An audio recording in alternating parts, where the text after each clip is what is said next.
Pessoal, acho que a maioria de vocês não vai reconhecer o período deste gráfico aqui do Dow Jones, um dos índices mais importantes da Bolsa Americana. Esse gráfico aqui, dá para ver obviamente aí a tendência de baixa, mas eu propositalmente escondi os primeiros dias do ano, para não aparecer aqui o ano na tela, para ver se vocês conseguem matar a charada aí de que período que é esse gráfico. Vou dar uma dica: se vocês contarem os candles, né, vocês vão encontrar um determinado gap, né, no tempo, sem candles, na Bolsa de Nova York. Eu acho que com isso, quem sabe um pouquinho de história já deve ter matado a charada, né? Esse gráfico aqui é o gráfico do Dow Jones do ano de 2001. Hoje, dia 11 de setembro de 2022, é a data que marca 21 anos dos atentados às Torres Gêmeas em 11 de setembro de 2001. O século XXI começou com uma tragédia que se tornaria reconhecida assim globalmente. O 11 de setembro, um dia impossível de esquecer. What came down? What came down? The crash. The other trade center's down. It's down. It's down.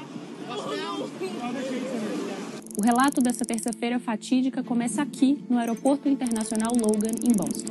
São 7h59 no horário local e o voo AA-11 da American Airlines acaba de decolar com destino a Los Angeles. Nele viajam 11 membros da tripulação e 81 passageiros. Entre eles, 5 sequestradores comandados por este homem, Mohammed Atta, o líder da operação. Apenas 15 minutos depois da decolagem, às 8h14, Atta e seus homens tomam o controle do Boeing 767. Depois de virar para o norte, colocam o avião em direção a Nova York. Enquanto o sequestro do voo 11 tem início, outro avião decola no mesmo aeroporto de Boston, o 175 da United Airlines. O mesmo modelo, um Boeing 767 e o mesmo destino, Los Angeles. Dentro estão 9 membros da tripulação e 56 passageiros, 5 deles sequestradores. Apenas 6 minutos mais tarde, decola o terceiro avião, desta vez de Washington. É o voo 77 da American Airlines, um Boeing 757 com 6 tripulantes e 58 passageiros a bordo, entre eles 5 sequestradores. Com qual destino? Los Angeles. Foram escolhidos voos que iam para a costa oeste, do outro lado do país, porque eles teriam os tanques cheios de combustível para a longa viagem e com isso fariam mais estragos. São 8h24.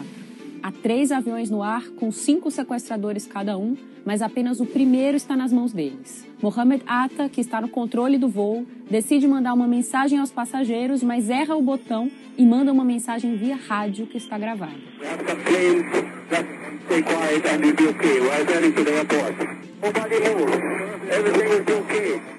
Enquanto os sequestradores do primeiro voo tentam acalmar os passageiros com uma mentira, estamos voltando ao aeroporto, o quarto avião decola de Newark, que serve a região metropolitana de Nova York. Outro Boeing 757, o voo 93 da United Airlines, com destino a São Francisco. São 7 tripulantes e 37 passageiros, incluindo 4 sequestradores. Exatamente nesse momento acontece o segundo sequestro. Eles tomam o voo 175 da United e o conduzem para Nova York, onde segundos depois ocorre a primeira colisão.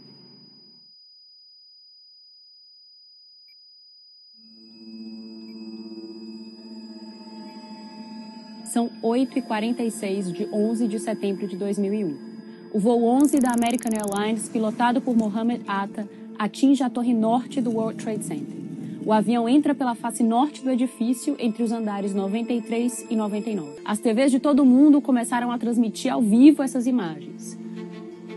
Uma das torres gêmeas, um símbolo global em chamas. Poucos minutos depois, os sequestradores do voo 77 da American Airlines, que saiu de Washington, tomam o controle do avião, dão meia volta e retornam para a capital. Tinham se passado 12 minutos desde a colisão da primeira aeronave.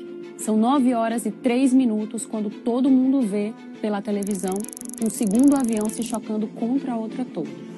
O voo 175 da United bateu de frente entre os andares 77 e 85. Naquele momento, o presidente George W. Bush estava em uma visita a uma escola da Flórida. Pouco antes de entrar, ele havia sido informado que um avião tinha se chocado com o World Trade Center. Esta imagem entraria para a história. Seu chefe de gabinete, Andy Card, informou o presidente com as seguintes palavras: um segundo avião atingiu a segunda torre. os Estados Unidos estão sendo atacados. Today we've had a national tragedy. Two airplanes have crashed into the World Trade Center in an apparent terrorist attack on our country. O que ele não sabia é que apenas um minuto antes, às 9h28, um quarto avião acabava de ser sequestrado. 8 minutos depois, às 9h37, um terceiro avião se chocaria contra outro ícone dos Estados Unidos.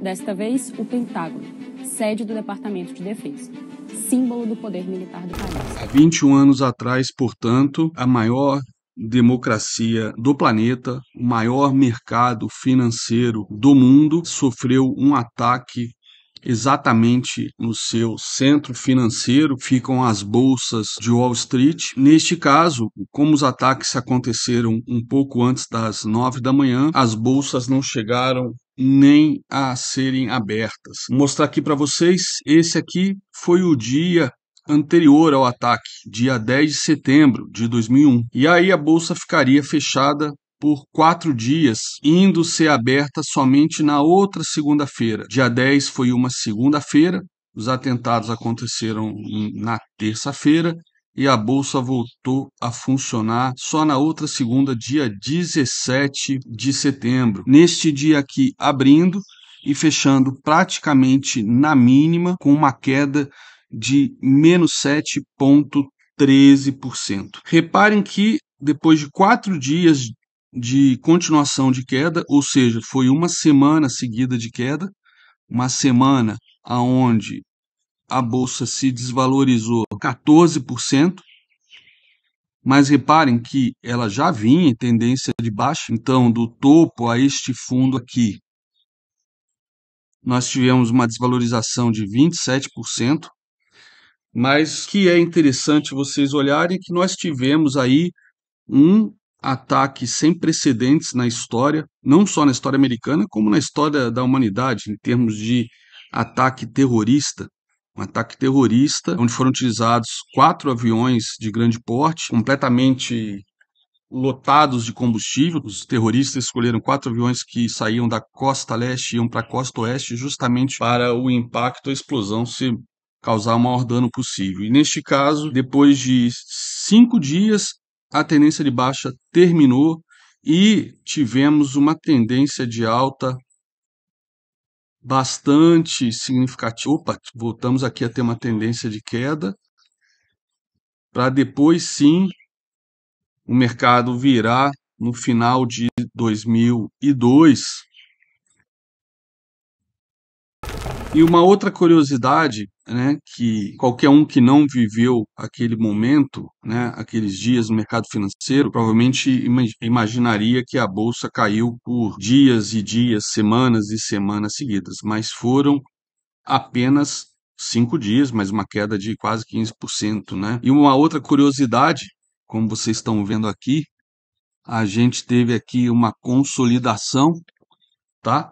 Ou seja, fizemos um pivô de baixa depois do rompimento desta consolidação e fazendo o que eu sempre faço em qualquer gráfico. E como vocês sabem, pivô de baixa, eu sempre projeto Fibo para ver os seus alvos e, curiosamente, apesar de todos os eventos, né, que aconteceram não terem nenhuma ligação com o mercado financeiro, nós tivemos aqui o terceiro alvo de Fibo sendo cravado antes do mercado fazer uma reversão de alta aqui no curto e médio prazo. É interessante que, apesar de tudo, as projeções de Fibo continuam funcionando em qualquer cenário, um cenário tão terrível quanto esse, onde nós tivemos mais de 3.000 pessoas mortas, onde nós tivemos quase 3.000 pessoas mortas pelos terroristas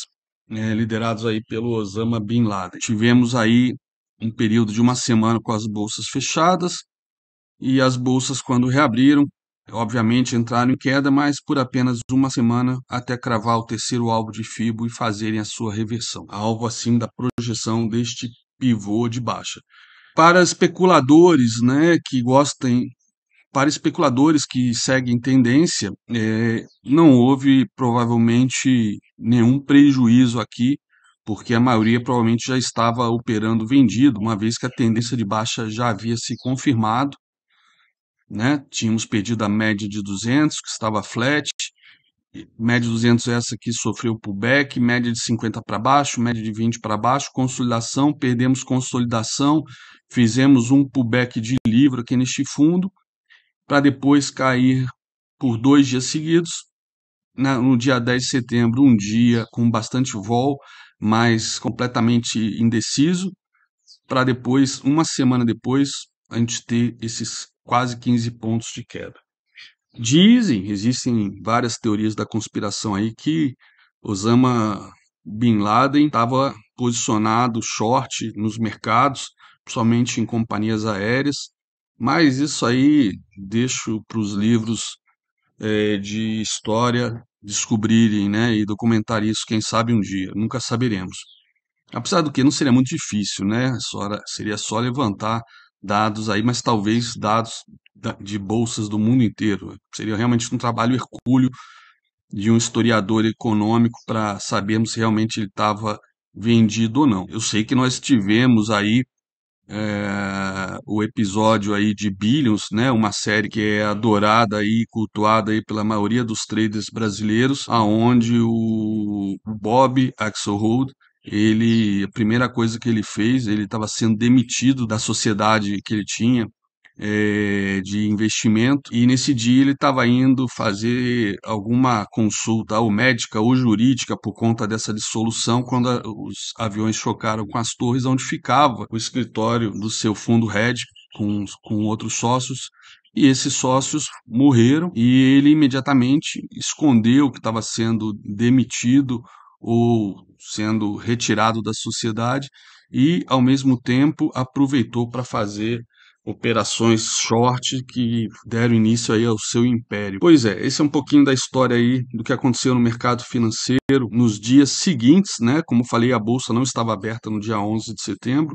Os ataques foram um pouco mais de meia hora antes da bolsa abrir, e com isso a gente não teve impacto no dia nem nos dias seguintes, que Wall Street ficou, não só a bolsa ficou fechada, mas como o sul de Manhattan estava completamente intransitável. Eu estive lá alguns meses depois, no Hotel Hilton, que ficava ali bem no sul de Manhattan, ali perto de Wall Street, e a entrada principal do hotel continuava interditada e a gente tinha que entrar pela entrada lateral, entrada de serviço, né, os hóspedes. E lá de cima, inclusive, eu estava num andar muito alto, a janela do quarto dava exatamente para o ponto zero, dava para ver as duas crateras com os entulhos do atentado. É isso aí, galera. Um pouquinho de história para vocês que não viveram esse momento, e também essa curiosidade do terceiro alvo de FIBO, e o fato de que, apesar de natural qualquer um que tivesse vivendo esse momento achar que a bolsa ficaria em queda